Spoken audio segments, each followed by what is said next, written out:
Hey, CDA, and welcome back to Old World. We are doing this Let's Play / tutorial series where I'm basically going through all the systems to kind of get you a feel for what's going on, how to play your own game if that's what you're interested in, and make sure you understand what I'm doing and why I'm doing it.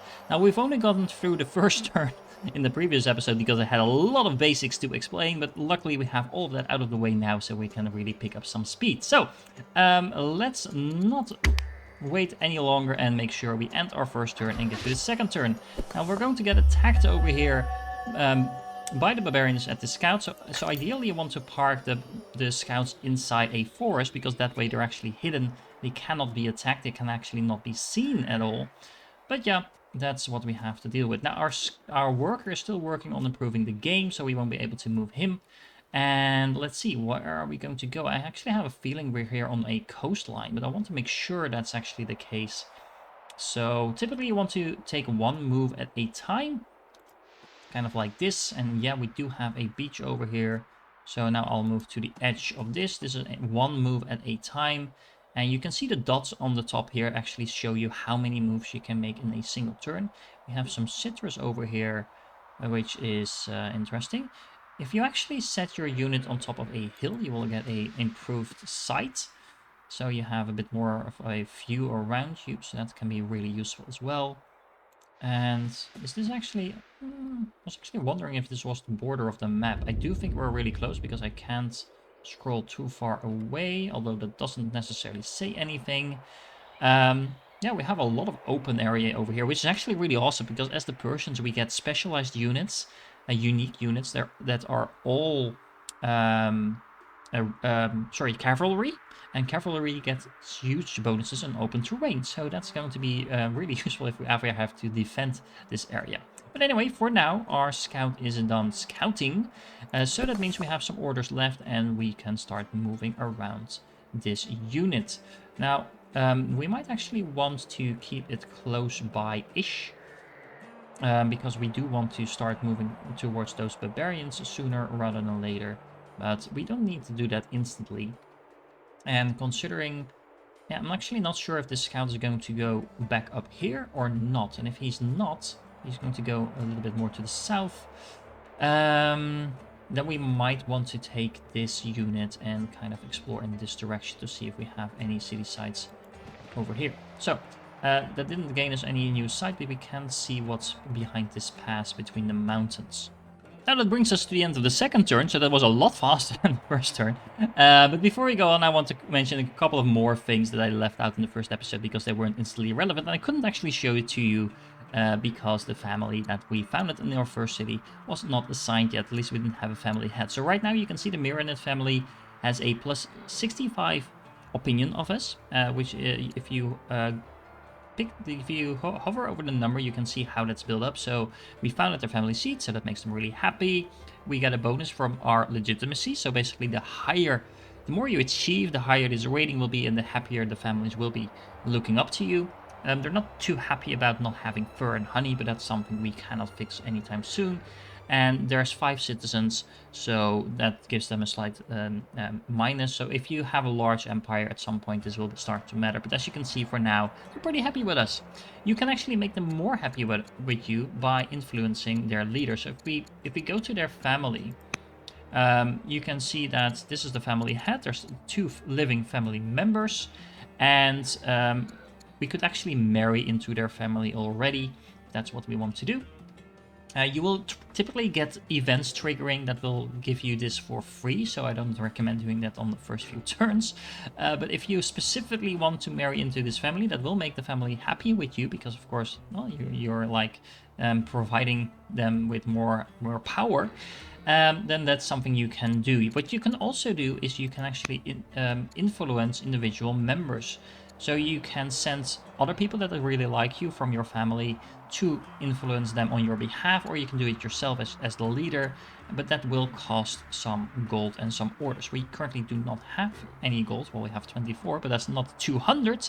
So we can't do this, yes, but this is how you improve your relationships if that's what you need to do.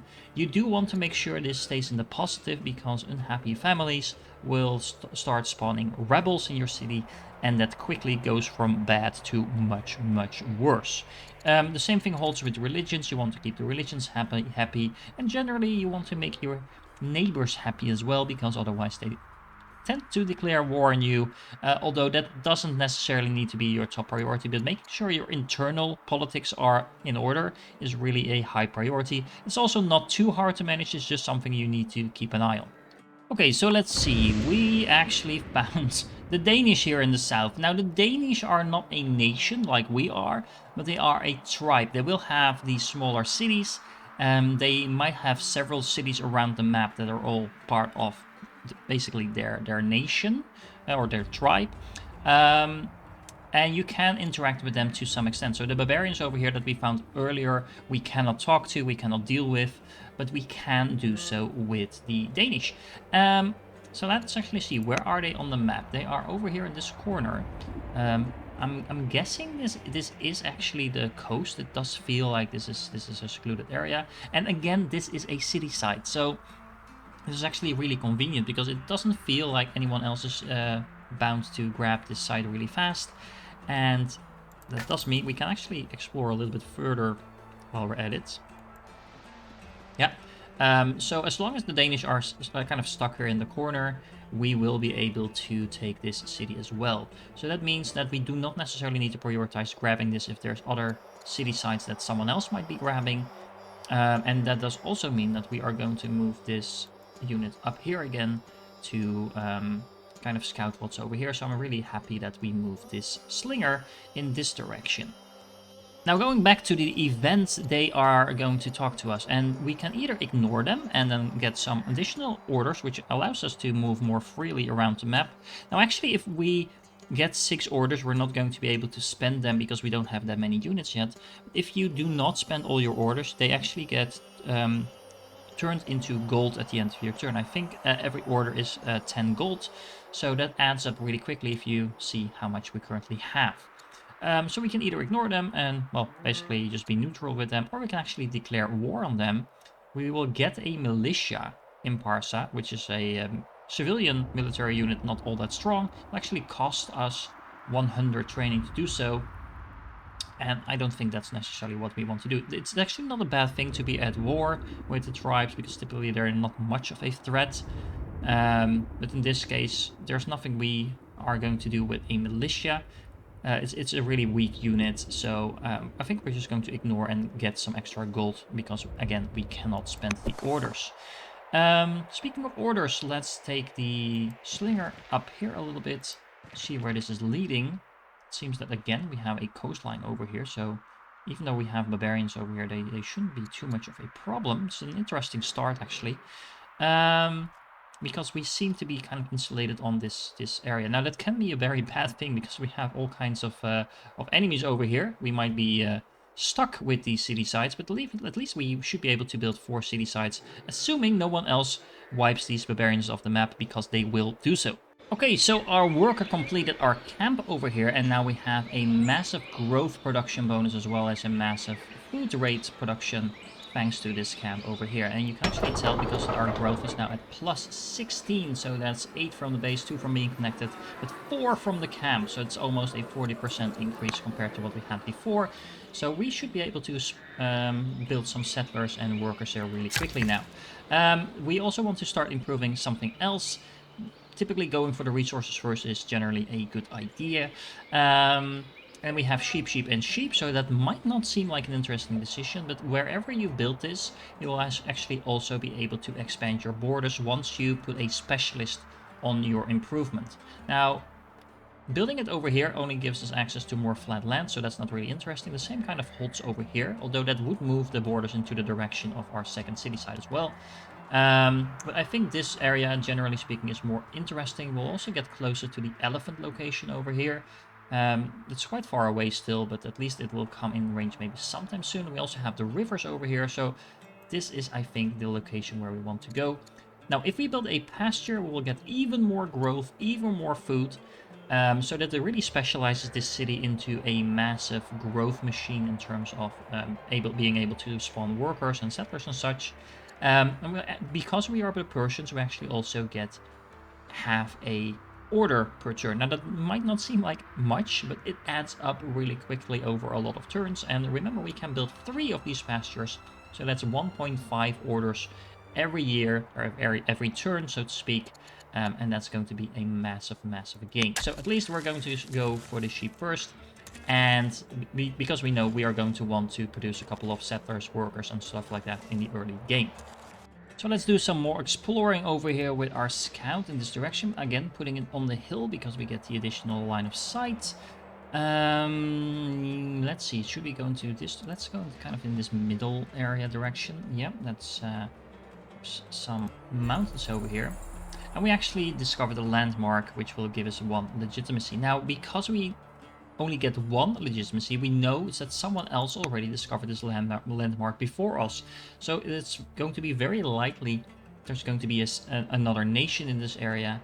And because if we are the first one to discover it, we would actually get 2 legitimacy from that. So again, exploring early on is really important. But we are already doing that, but apparently someone beat us to it in this direction. It's actually really interesting to note that this city site has both olives, which gives us a pretty decent amount of culture production if we would be able to gain access to it, as well as salt, which again kind of does the same. It gives you a lot of money, but also gives you a lot of culture. So this is going to be a very nice culture city location. Now, we still have some orders left, so let's take our slinger once again. And yeah, we are not finding much here, but again, scouts are much better at this. I think I'm soon going to be turning this around into this direction and see if we can kind of whittle down on these barbarians. So we're a couple of turns in now, we have our first settler completed, but before I start producing anything else here, or before I start even moving my settler, I am going to want to do a little bit more scouting, because we know we have the city side over here, we know we have a potential city side if we wipe out the Danes, we have the barbarians over there, but I'm hoping we can find some sort of unprotected city side, speaking of the devil, like this one over here. So this is really interesting. We actually have another city side here, and it is actually connected through the water and the rivers over here to our capital as well. And this is definitely even more out in the open because we know we have all these coastlines over here. So this is more likely to be grabbed by another nation than this one. So that means that I'm probably going to prioritize, first of all, moving my settler in this direction. Can we get all the way? Not entirely sure. Nope, not this turn at least. And we might as well start producing another settler right away to make sure we can grab both of these because they are unprotected. And we do want to make sure we get as many cities up and running as quickly as we can, because you can't improve cities that you don't own, basically. So, yeah. Let's see, what can we do? We can produce another city settler. It's only going to take 6 turns. That's actually not that long because we have this massive amount of growth and even more coming in once this sheep is going to be completed. And then this settler is going to found a city over here. Now, since we know we're going to do that, let's make sure we know what's around here. So we know what place we should be picking. We have a lot of elephants over here, which is actually really nice because we can use those for mounted units. We do have a specialized mounted unit as Persia, I think, that uses elephants. So again, everything is turning out exactly like I'm hoping it would in the first few turns of the game. Okay, so these slingers, because we have this massive mountain range over here, if I move them in this direction over here, then they're going to be a long way away from home. If I move them over here, I have no way of knowing if I can effectively get back anytime soon. And because, again, we are limited in orders, we don't want our military units to stray too far. So I'm definitely going to go and move them back. And speaking of politics, we just got a marriage offer. So the Danes want us to marry Sign. And basically they want to strengthen the relationships between their tribe and our nation. But at the same time, the Mariners are like, well, that's a disgrace for you to marry into a tribe. We don't want you to do that. here we have some pretty women too. So marry one of those, and they are offering Artistone of Parsa. Now, there's a couple of ways to approach this. So first of all, there is simply the characters that you will gain by marrying one of them. So we either get Signa the Dane. She is a scholar. She has a +3 to Wisdom, which is really good. So if we look at the overview over here, you can see we'll get a bonus uh, science production from that, 1.5, which is a lot considering we're only producing 10 at the moment. And we'll get a huge boost to opinion, but because she is from a tribe, we'll also lose out on some legitimacy as a result. So that's a pretty large downside. And another large downside is that the family that we're kind of rejecting is going to be very unhappy with us. So a -40 opinion for 20 years is a very, very big downside. And they're already at only 50, so that will push them really close to the 0 threshold. And we do not want any families in our empire to become unhappy, because that can really spiral downwards really quickly if that ever happens. So you do not want that to happen. On the other hand, we have Artistone of Parsa. She is one of the Myrmidons, of course, and she is a hero, which actually allows her to become a general in our army, so that's interesting. And on top of that, she is actually not a bad general, because she also has 3 courage. And courage not only gives us a global production to training, but it also helps with actually being a general. So really interesting.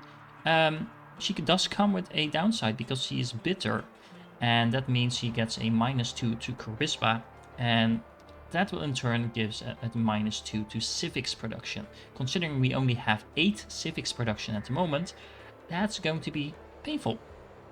We'll also get a dowry of 50 food, not really that interesting, but still. We are going to need food in order to produce settlers, of course, so that's something to take into account. But most importantly, we'll get a +40 Myronid opinion from having a wife from their family. And on top of that, we'll actually get another 20 opinion for 20 years just for making this specific decision. Now that actually gives us a total of 60 opinion, and will push them over the 100 threshold in terms of reputation or opinion. And that will mean that we'll actually get some bonuses, which I'll show you by actually agreeing to marry Artistone. So generally speaking, the option to marry into one of your families is better than marrying into the tribes, although sometimes the tribe characters can be really good. But generally speaking, go for the family first. We're going to marry her. She will show up as our spouse now in the top right over here. And as you can see, we now have a pretty decent reputation with her family as well.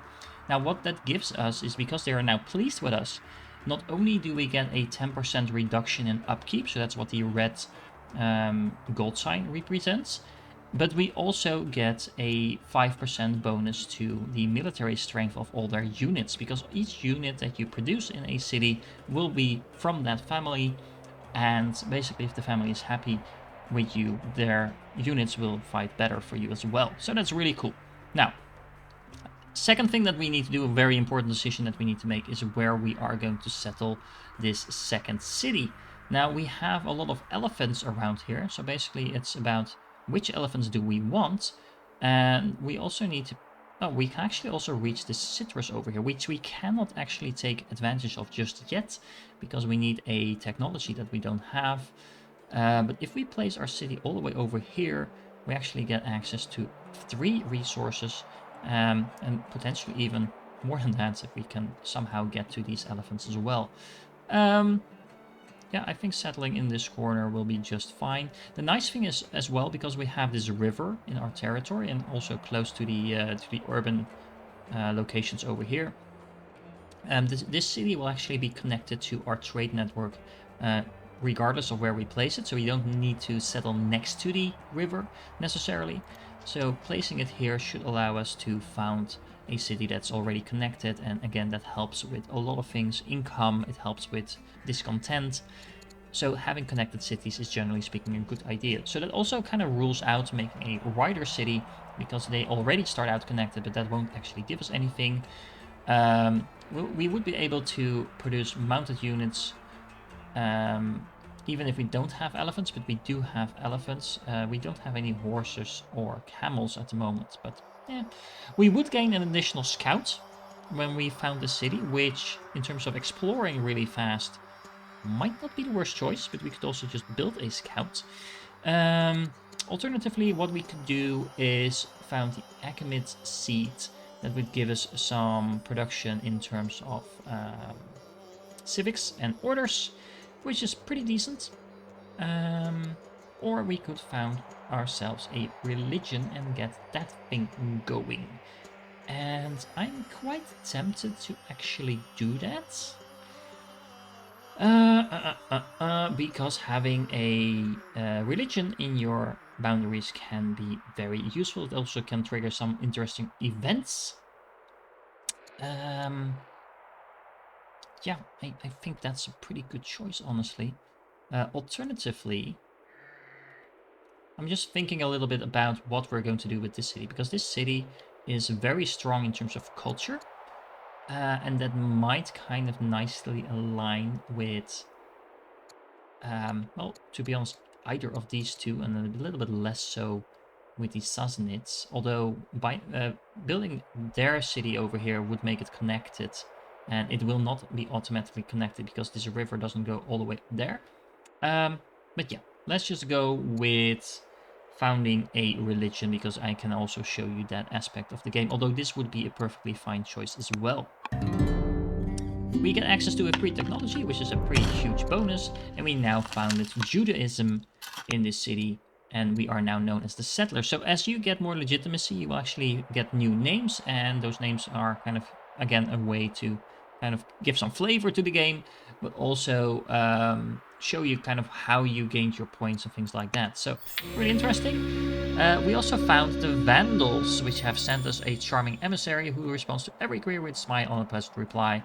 Okay, so we can either declare war on them, we can just say, okay, we can see to, oh, this would have been really nice if we would have a leader with a charming attribute. So these are kind of the optimal choices typically, but you do need to have very specific types of leaders, and that's completely random, so it's kind of hard to prepare, but we would actually gain some wisdom from that. Where is their town? It's actually over here. Doesn't necessarily need to be a problem if we actually declare war on them, and that might sound a little bit strange. I don't want this event, I want this event. We have multiple events apparently. We would get a lot of legitimacy from this just by declaring instant war on them. However, they are pretty close. So that might be a little bit overdoing it at this point. So let's just go for the neutral option. Once again, that's not the one I was looking for. We are going to go for this one.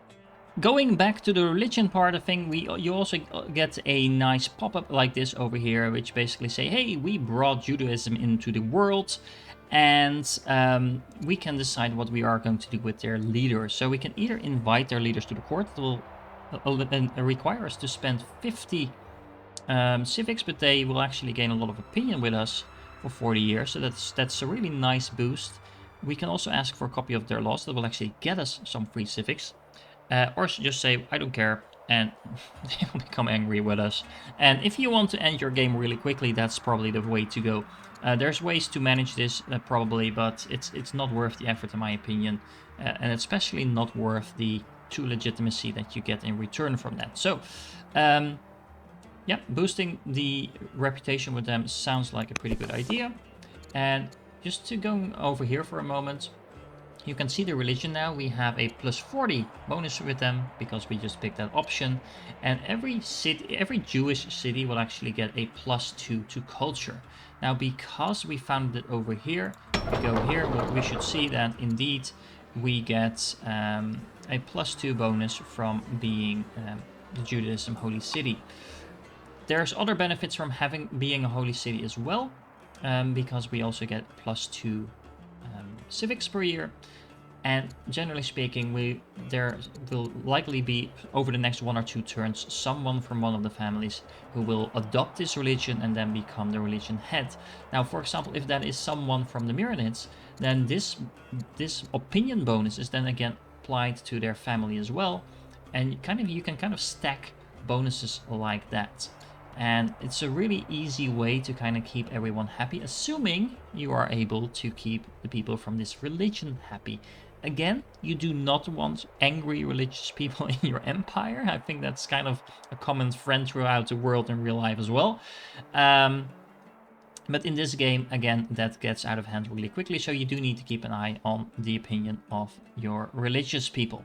Alright, so we have a wife, we've dealt with early politics in the families, we have a religion founded, we have a second city, we have a pretty good grasp of what's happening around us, we have the Vandals over here, we have the Danes over here, we have Barbarians over here, so a lot of other places we can expand towards, including the city side that's already over here.